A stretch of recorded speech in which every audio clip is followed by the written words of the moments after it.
Hi everyone, I'm Terry Szymanski, a retired health and safety officer for the Ontario Public Service Employees Union. I'm so happy to be your moderator today.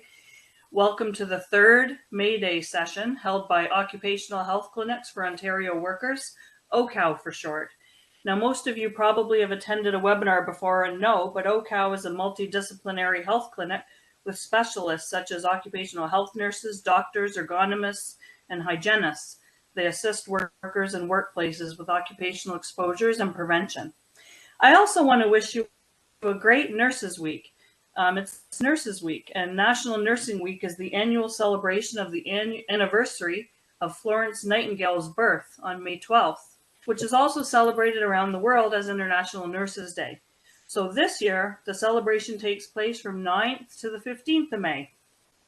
And it's a week and a time to recognize the year-round dedication and achievements of RNs, RPNs, and nurse practitioners, and to increase the awareness of their contributions. And especially it's been very stressful during the pandemic.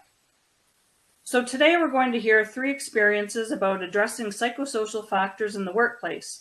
So the speakers will reflect on their use of surveys and their insights in the workplace to improve mental health and the psychosocial environment.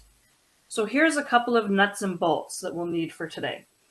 You're welcome to put your questions in the chat. We have people watching the chat. Also, there will be a chance to ask it after each presenter. We'll have a few minutes for questions. And there's also a Facebook Live. So don't worry if you're on Facebook, you can still ask your questions in the comments as we have eyes on those as well. So recording today's session, and it will appear like all the others on the OCOW Mayday site of all of our presentations. So we'll ask you to mute yourself and turn off your videos during the speakers to save everyone's bandwidth. And if you're on the phone, it's *6 to mute or unmute. So let's get started. So first up is Dr. Juan Pérez Franco to bring us a perspective from Chile. Juan Pérez Franco, MD, is a public official in the Superintendent of Social Security, responsible for the validation and application of the questionnaire, advisor on issues of classification of origin of occupational mental diseases and statistics, academic of the Department of Psychiatry and Mental Health, University of Chile. Over to you and welcome, Juan. Okay. Good morning to everybody. Here is the same hour in Chile, so we're 10 o'clock also. And first of all, I want to thank for the opportunity to share with you some of our ideas, some of our figures, and especially to John Audi, who was kind enough to contact me. This is just for show you that what we think, how we are here in Chile with accidents and occupational diseases. We're working under an act, and a kind of old act, it is from 1968. This act number 16744 is intended to protect only contract workers. It doesn't protect non-contract workers. It's only for contract workers. This law from 1968 established an insurance that is financed by employers. It also established administrators of the insurance. These administrators are private non-profit organizations, but they are under fiscal control. There are 3 private and 1 state-owned administrators of the insurance. Principal goals of these administrators are, first, the prevention of occupational risk factors. Second is to give health benefits to the workers that are in need of these benefits, as for instance, accidents or occupational disease. Third, to pay salary subsidies and financial benefits to the same workers. And last but not least is they pay a disability pension in case of. So this is the big umbrella under what we work every day. This old, more than 50 years law that is today working very well. I think is today working very well. Matter of definitions, the law give us a list of professional disease, and in the list of professional disease, number 13 is professional neurosis. So this law from 1968 defined something that is very, if you want, ill-defined, because we don't know exactly what is professional neurosis. Some people wanted to precise it in 2006, and they give an amendment. They say professional neurosis, such as adjustment disorder, because they thought that adjustment disorder was a very clear, defined diagnosis. We think in our team that adjustment disorder is the same. It's so ill-defined as professional neurosis. Some people think that it's bad, but we think it's good, because as they don't have very clear borders, we can think of almost everything that happened to a worker in mental health could be considered a professional neurosis. So in some way it is a help for us for working. The law also defined risk and specific agents for professional neurosis, and said that all jobs exposing to the risk of psychological strain and a cause and effect relationship is proven. That time we didn't use the word stress, but the word strain. I don't know if it is a big difference, but this is also an ill-defined concept. We don't know exactly what is psychological strain. Okay, but this opened the door for us to start thinking in psychosocial risk assessment. And that is the point important here to have in mind, because thanks to this law from 1968, today we can use a questionnaire for assessment psychosocial risk in the workplace. It's a protocol for the surveillance of psychosocial risks at work from the Ministry of Health.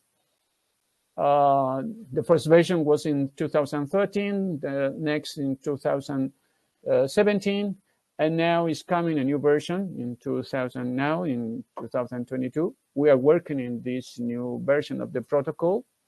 This protocol made measurement of psychosocial risk mandatory in Chile.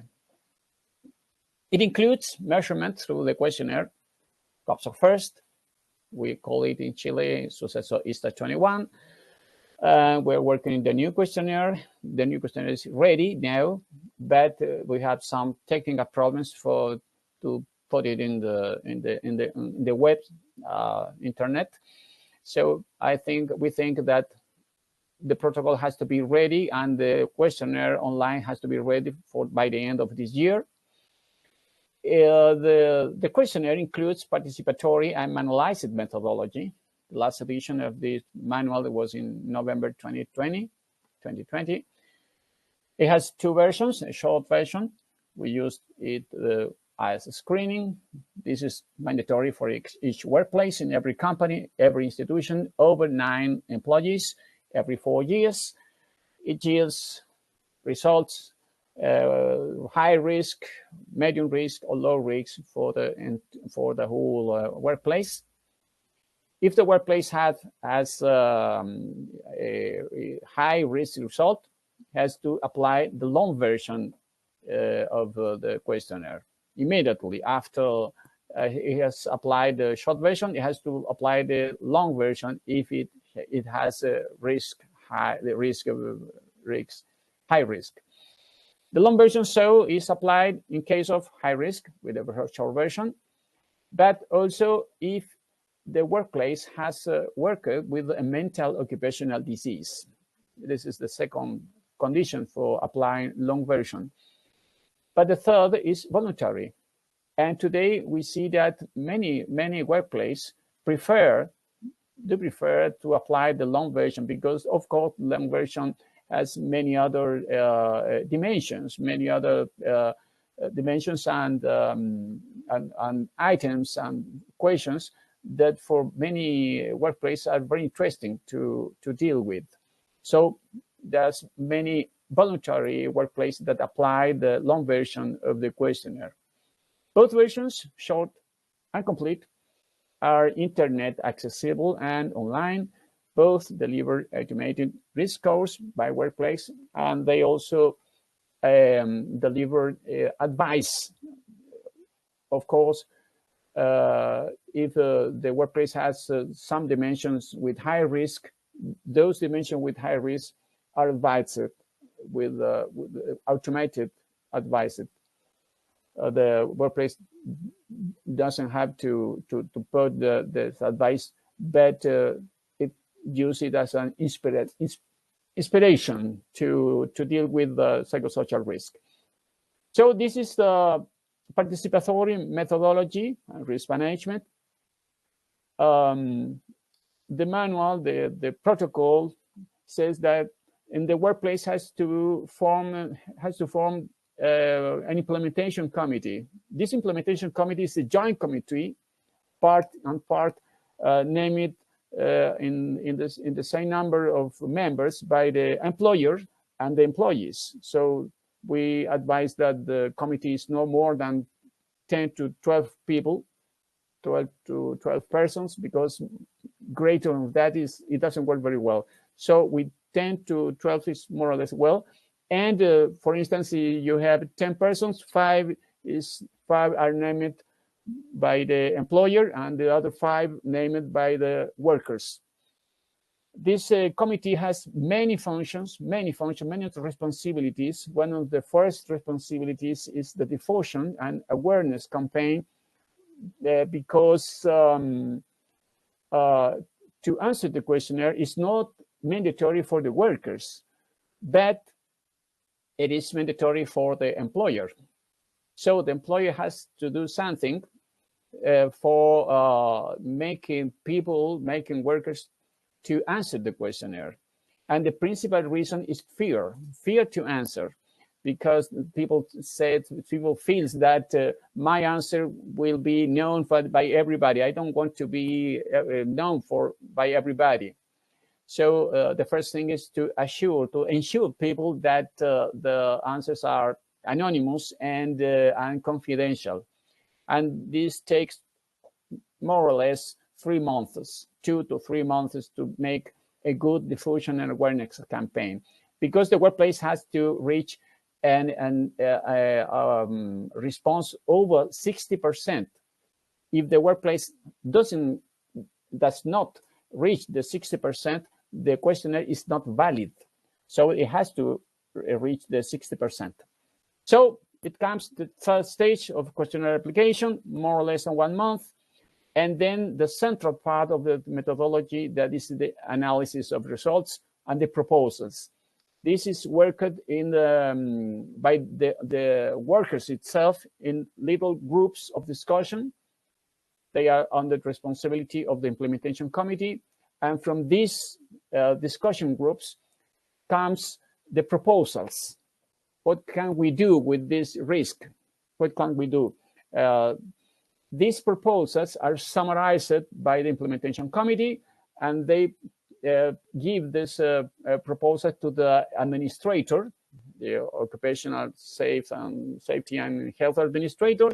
The administrator gives it the formal standard, and this standard is also mandatory for the employer.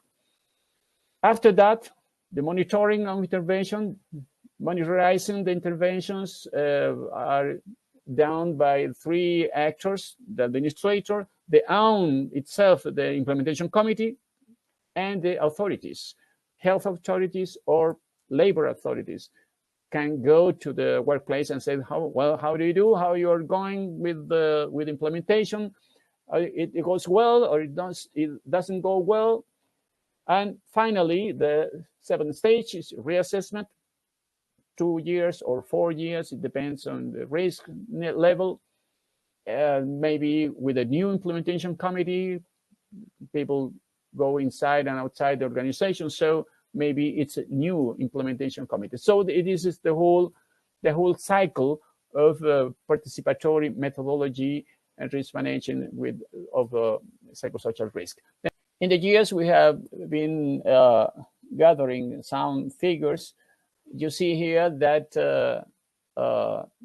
it seems that it's better today. It's better than some years ago, because the green bar, that's low risk level, is higher now today. The last years that 5 years ago or 6 years ago.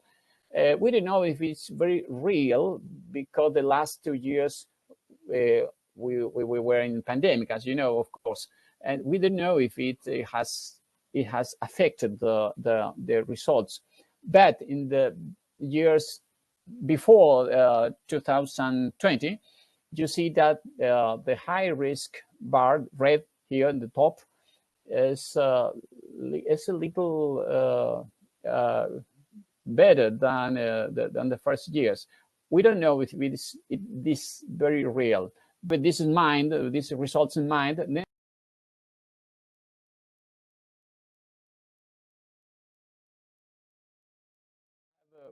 We have a problem here. If you see this graphic, more or less 60% of all occupational diseases, confirmed, accepted occupational diseases in Chile, are mental. Yes, we're worried. But if you see outside the work of the common sick leaves, non-occupational sick leaves are also mental.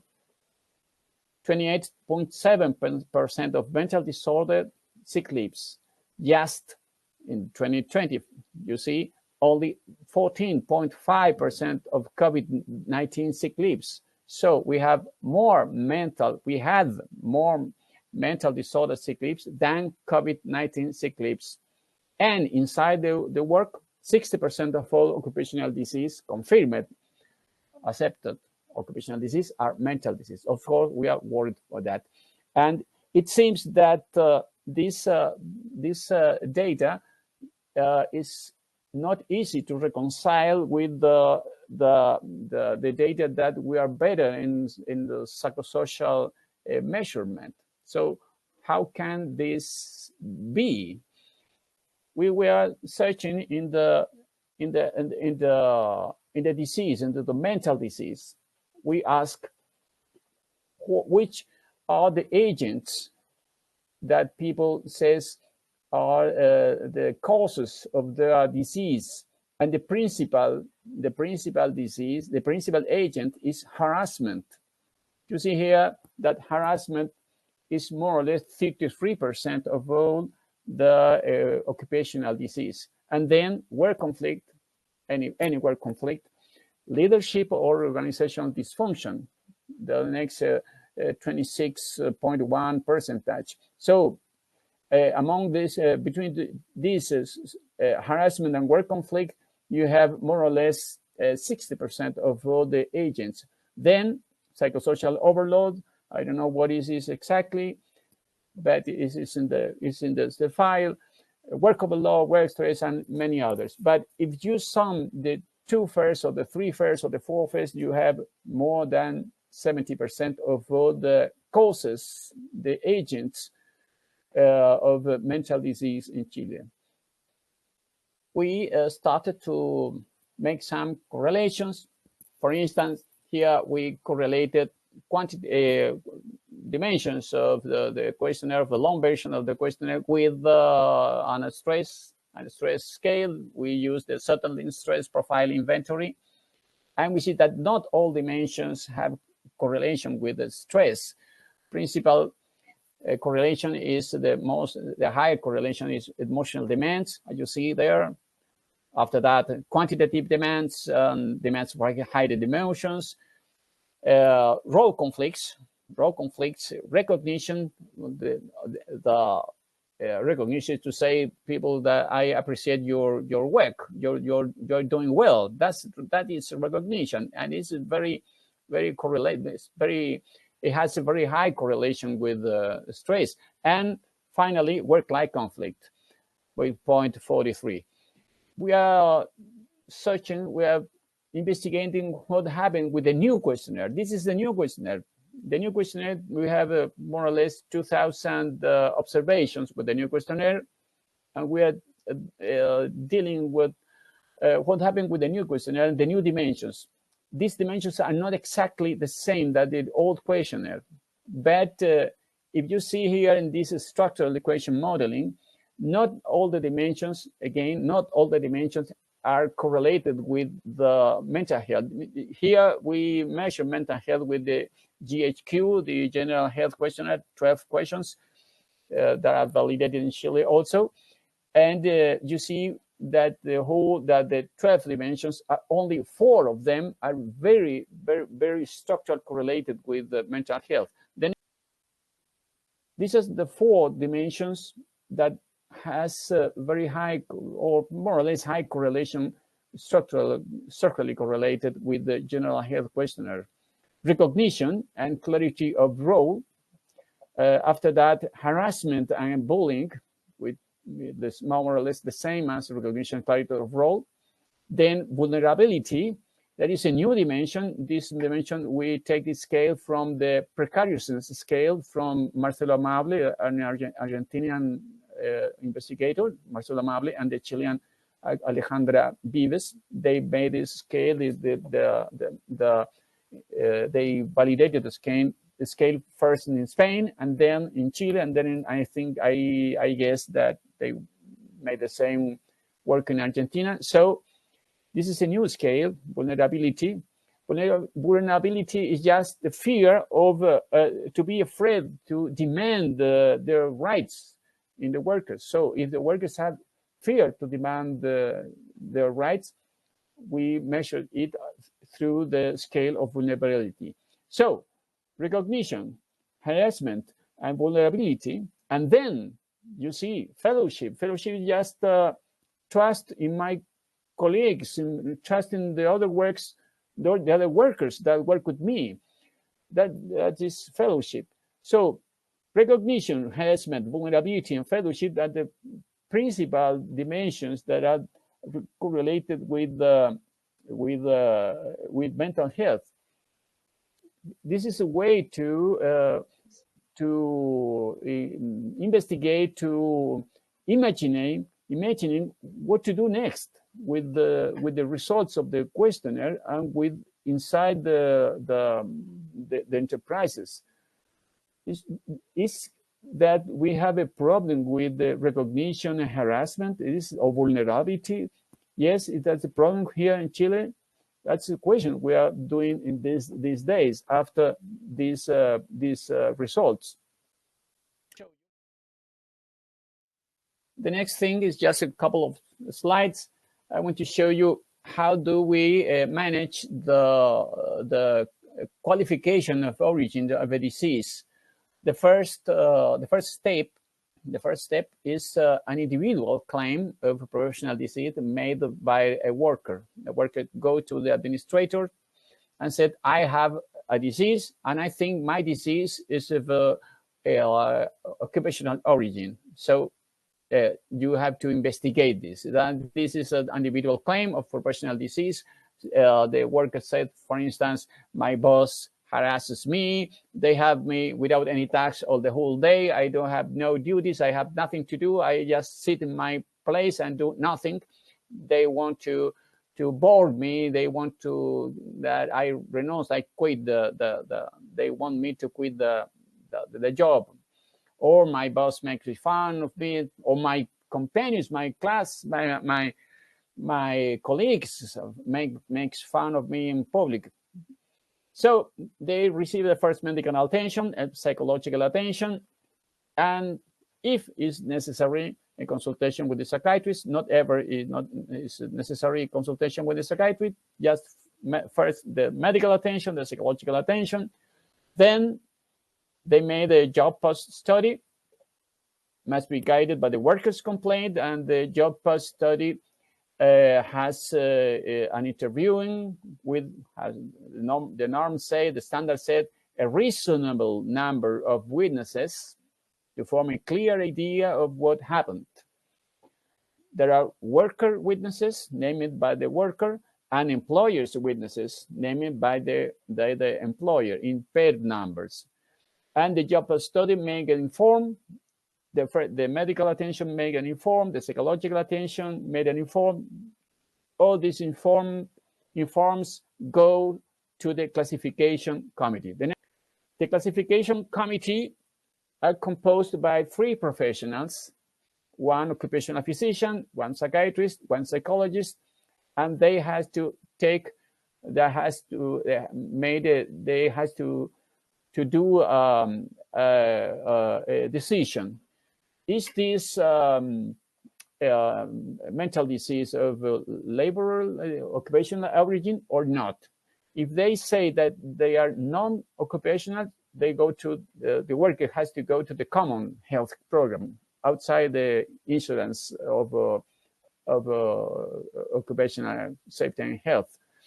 But if the committee says, yes, this is an occupational disease, the first thing is they prescribe new measures of interventions in the workplace. This prescription is also mandatory and can be controlled by the authorities within established deadlines. And also, the workplace has to be admitted to the epidemiological surveillance program of the administrator. Then they apply the long version of the questionnaire, and after applying the questionnaire, it yields new prescriptions of new interventions in a workplace. They have to talk with the prescriptions before the prescription from the classification committee. So the thing is that the prescription don't struggle, are in the same way. Then, after the admission to the epidemiological surveillance program, applying the long version of the questionnaire, they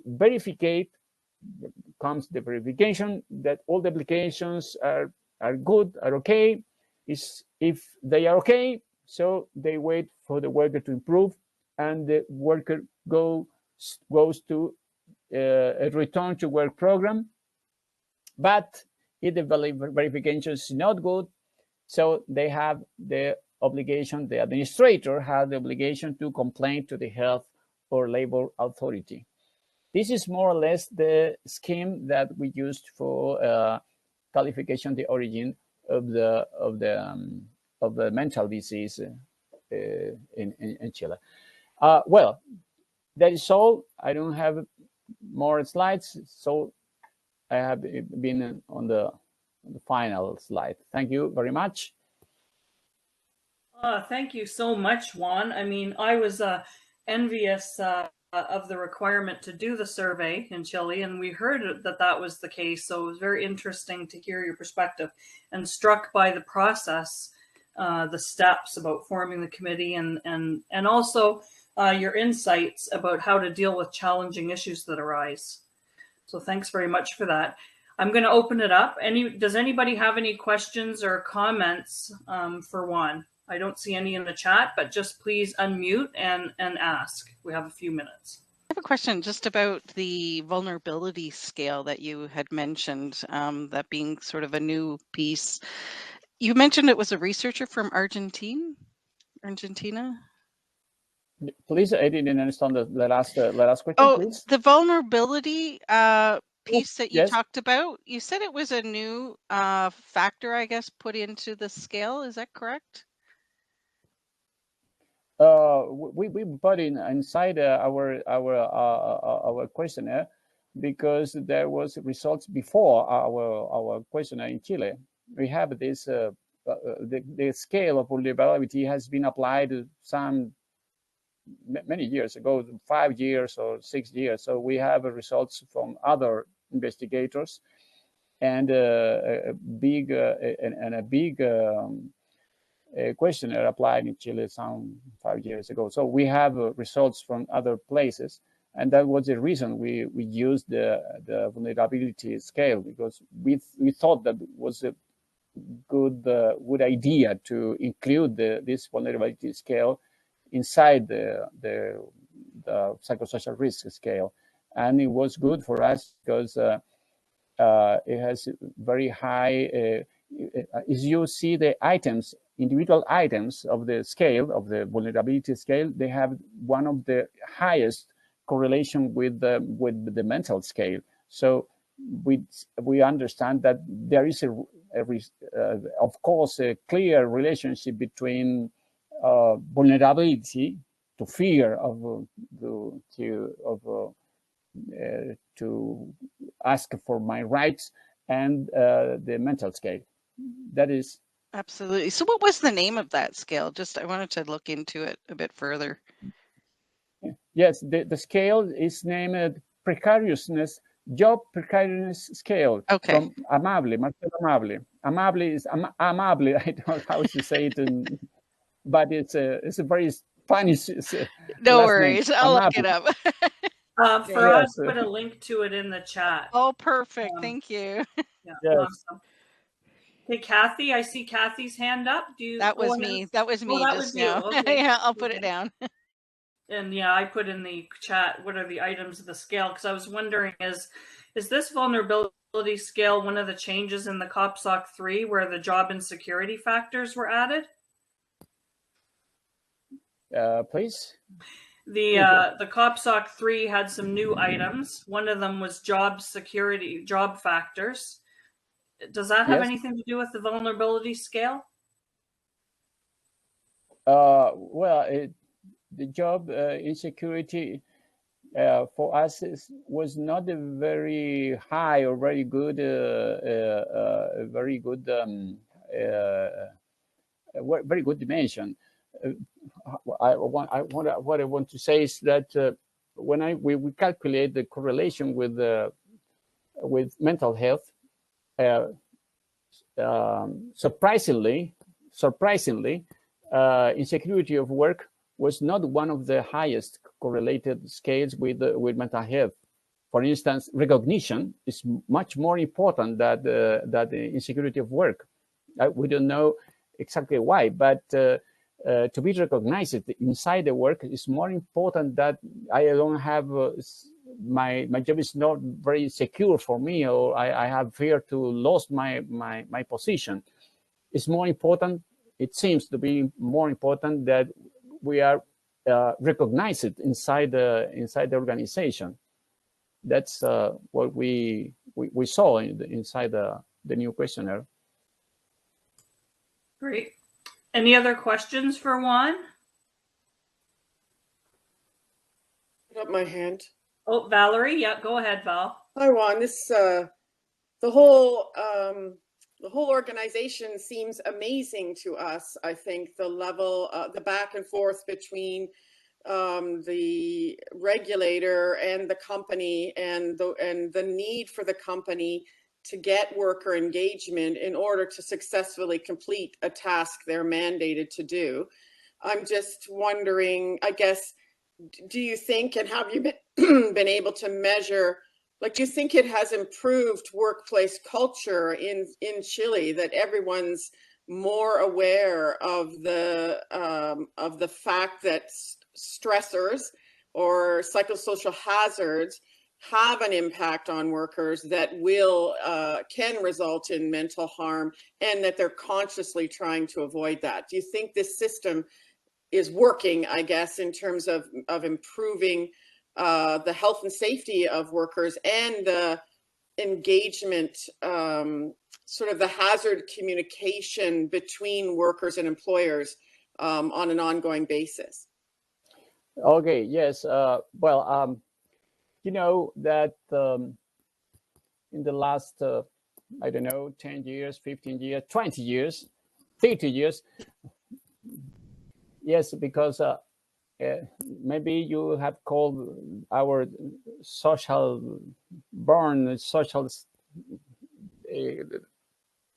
we have a very social unrest the last years. So this social unrest said more or less it was not 30 pesos, the high of the tax of the urban vehicles. There was not 30 pesos, there was 30 years.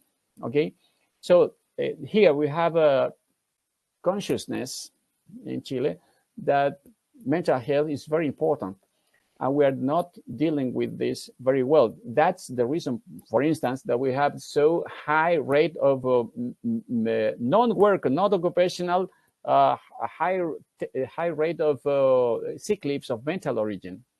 So are we a sick country, a mental sick country?